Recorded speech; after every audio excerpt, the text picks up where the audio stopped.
Hi, hello. Welcome to the episode of Isaiah's Newsstand. It's your host, Isaiah Edwards. The date is July the 30th, 2025. Hopefully this episode finds you well, in good spirits and high hopes. As for me, I'm doing pretty good. It's been a good Wednesday. I'd say we humped. I would say we didn't get humped. I'd say it was good. It was solid.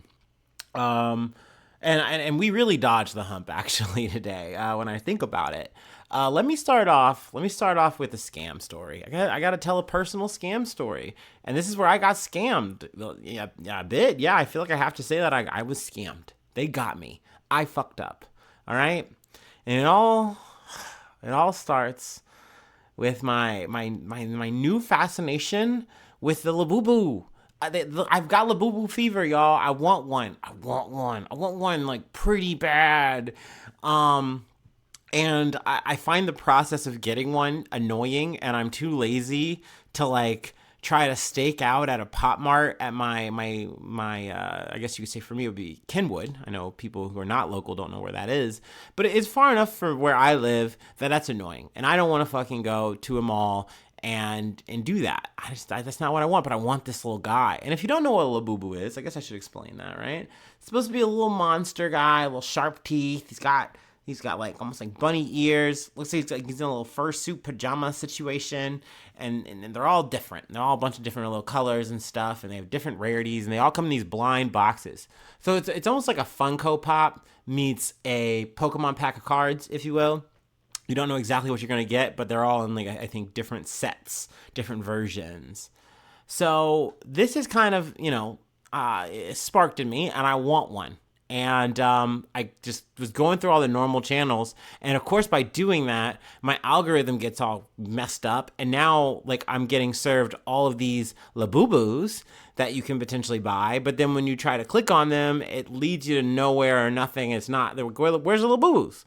And I was stressed out. And over the weekend, I was scrolling. It was like some kind of late night thing or early morning thing. Like I had just woken up. I was just on my phone, and I see Labubus. I see okay, and I click it. I'm curious, and it says Pop Mart, which is the brand that sells these, the real ones, right? The Labubus, and it says Pop Mart. It looks a little weird, but it does say Pop Mart. It's in Spanish, so I'm like, maybe this is like I don't know, like an offsite or something strange, whatever.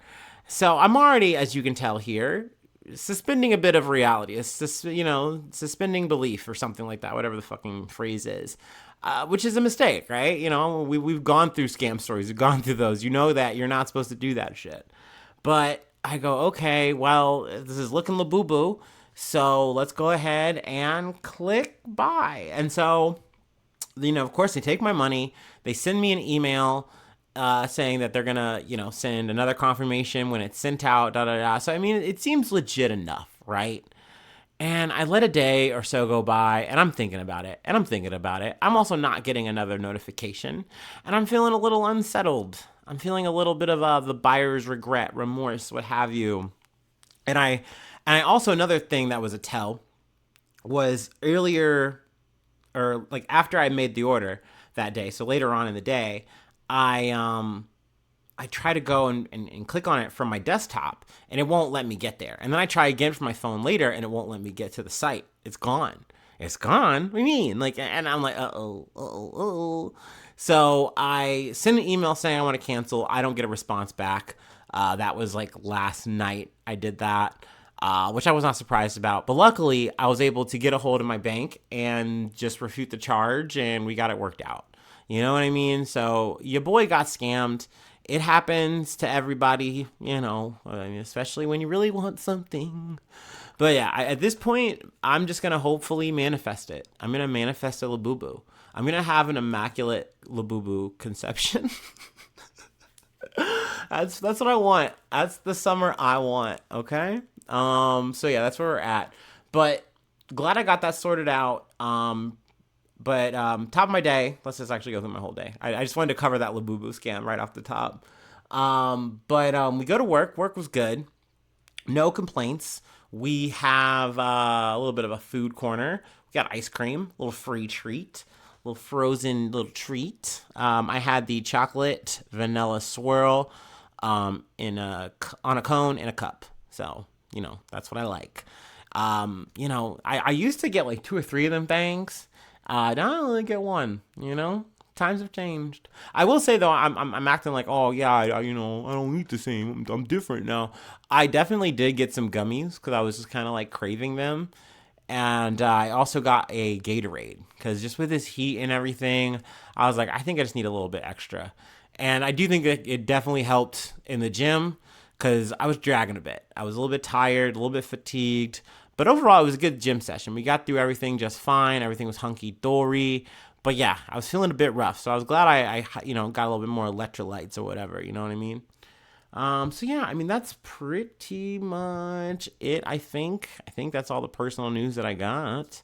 So yeah, let's go ahead and do our startup and let's get into some news.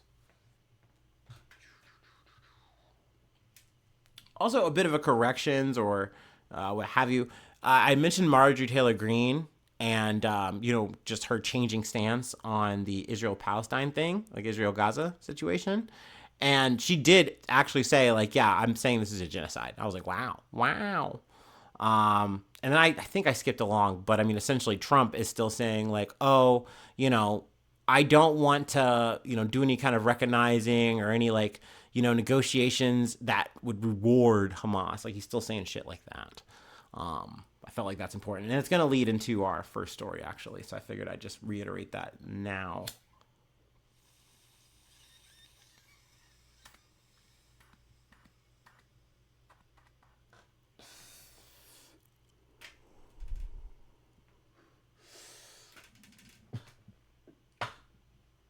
Ooh, yummy.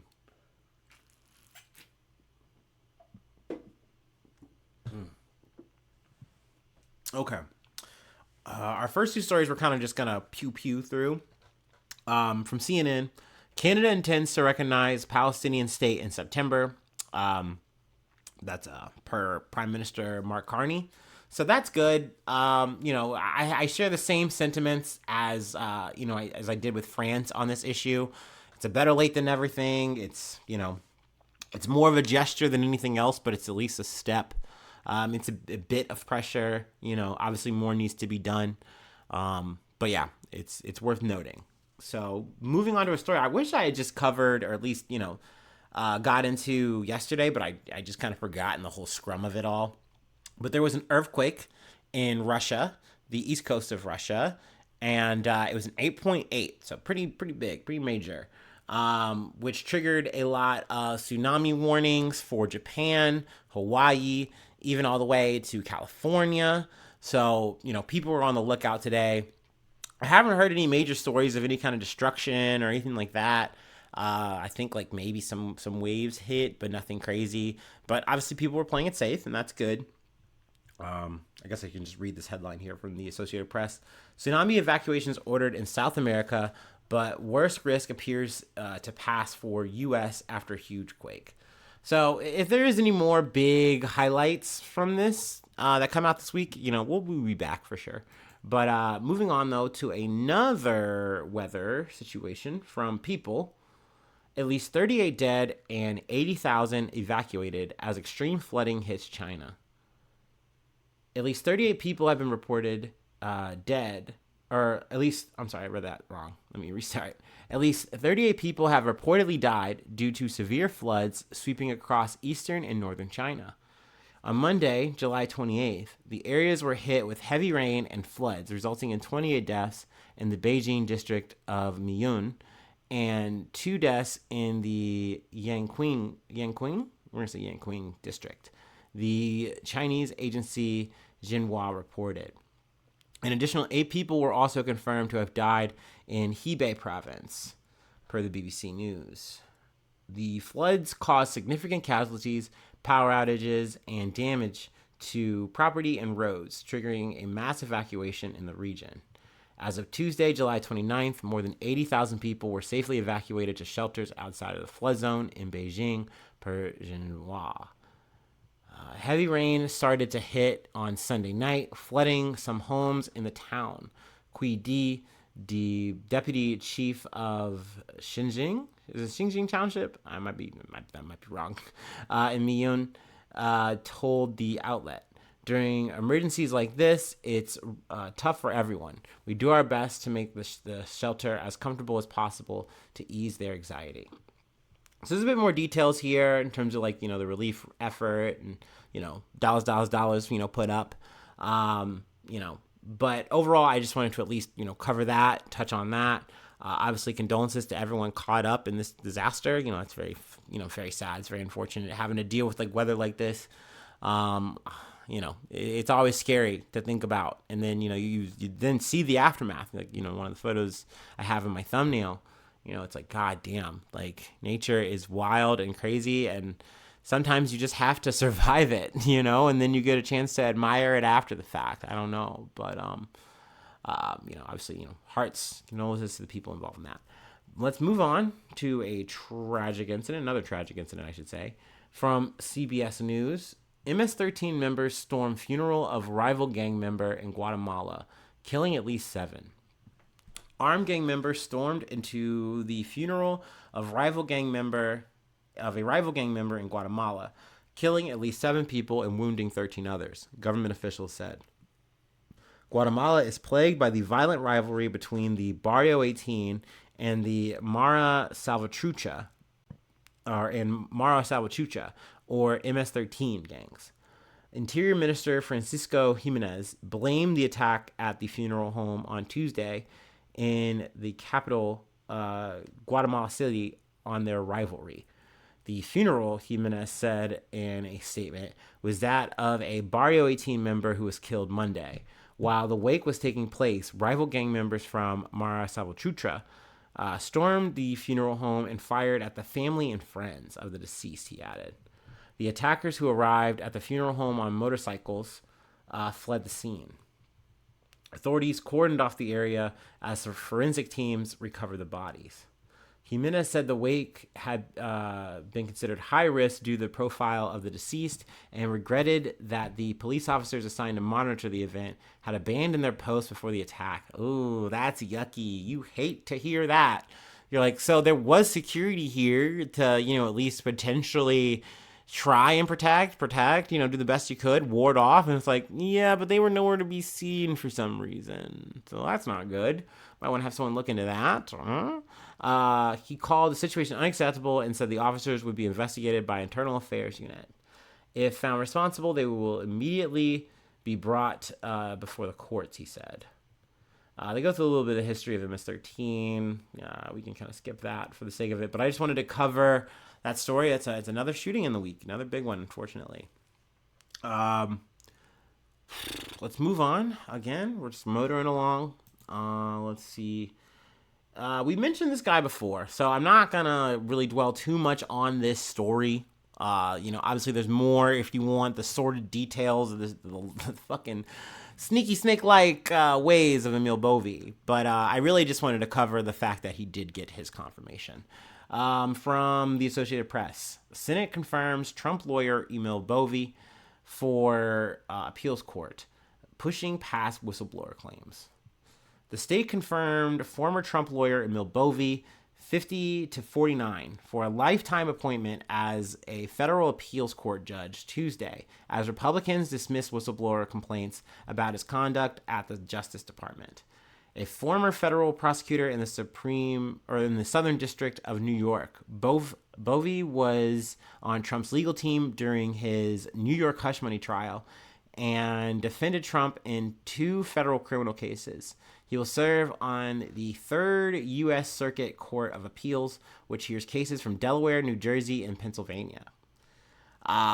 Democrats are really trying hard to highlight how incompetent, how in the pocket of Trump Bove was, and also just how much he's been a confirmed liar. There's multiple whistleblowers who have come out and said, this dude is playing by his own playbook. He's not playing by real rules that we're supposed to, adhere to his lawyers. He's just doing whatever the fuck he wants and will literally just say fuck them.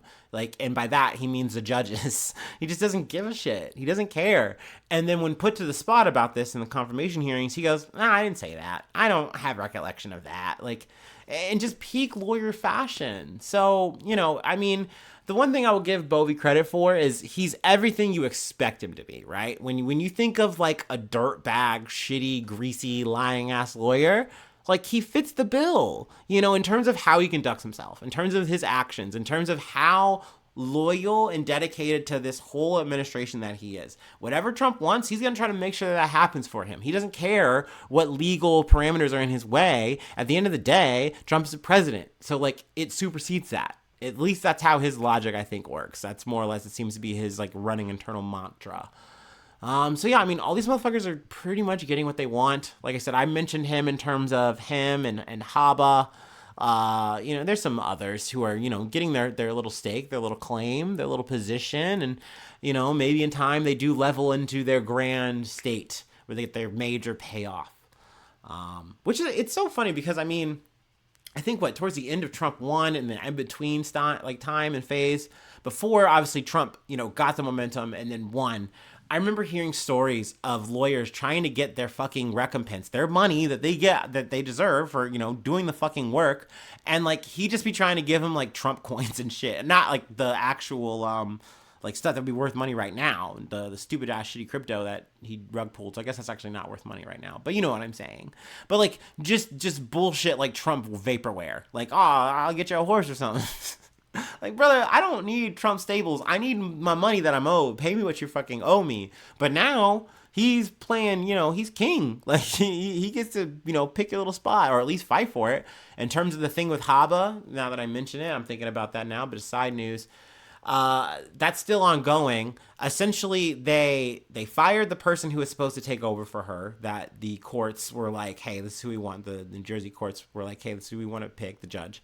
They said, no, fuck you, that we're not going to let you get away with that. No way, no how. They fired her and then essentially put Haba back, but not as the head, but as the assistant so that she can, like, I think assert the role, like, because the way the legality of it all works. It was a very tricky maneuver, but it may work, but it's also leading to, like, a fucking legal wormhole for New Jersey. And now people are like, well, you can't try me right now because you don't have an actual head prosecutor. Haba isn't it right now. So how are we conducting this? How are we doing this? No, that's not how this is going to work. So now we have to go through that. So that's fun. That's cool. This is totally what we need to be doing right now in American society. But yeah, there's Bove. I just wanted to, talk that he got his fucking position. It's not a surprise that he did, even though he doesn't, like, he's not qualified for this shit. He's just a fucking yes man. He's just more or less like another bag man getting a position and getting a level up in it from Trump. So, obviously this is gross and disgusting, but that's how it works. Speaking of things that are gross and disgusting and also the Trump administration, we have to close out with some climate change talk. So that is where we're going to end it for today, but I'm going to take the last break and then we'll go ahead and close it out. Oh boy. I'm still sweating my little boobies off. But it feels less hot, I think. I feel like I'm less heat crazy today, or at least tonight.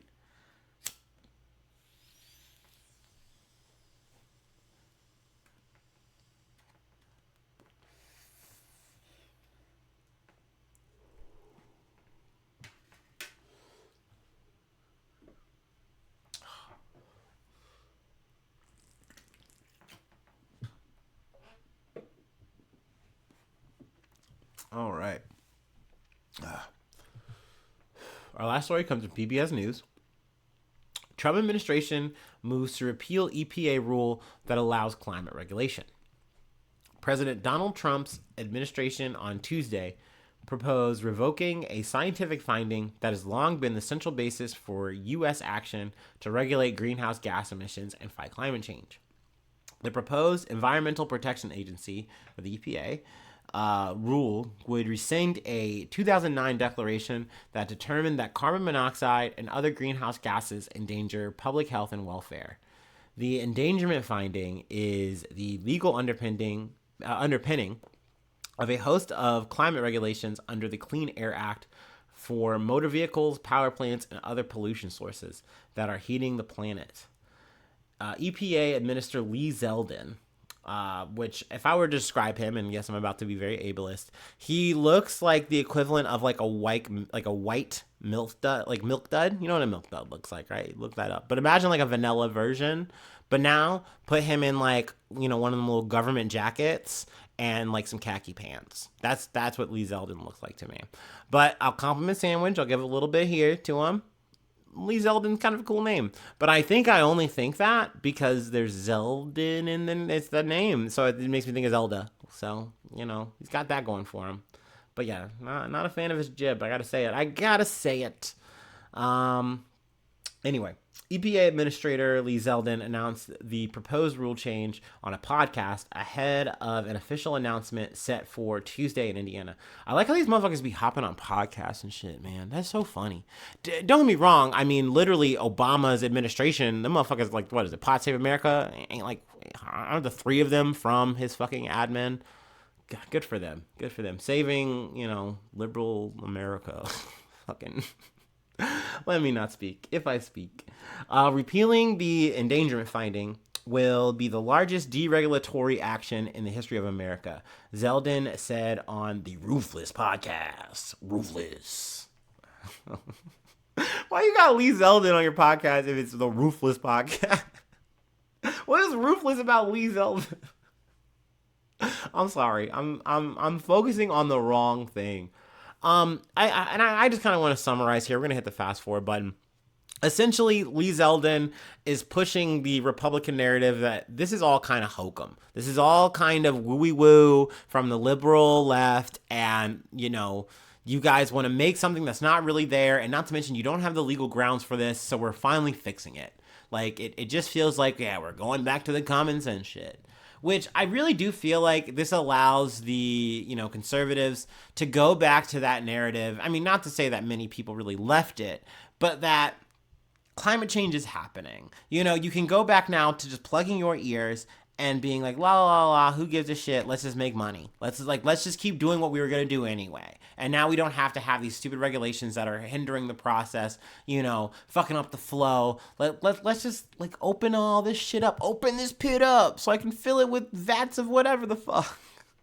Let me pour some shit in the waters. Let me fuck around with this tailpipe. Like, you know what I mean? It is we're getting closer to that all bets are off kind of thing when it comes to it. Just really opening this motherfucker up. Which is sad. We should be going in the exact opposite direction.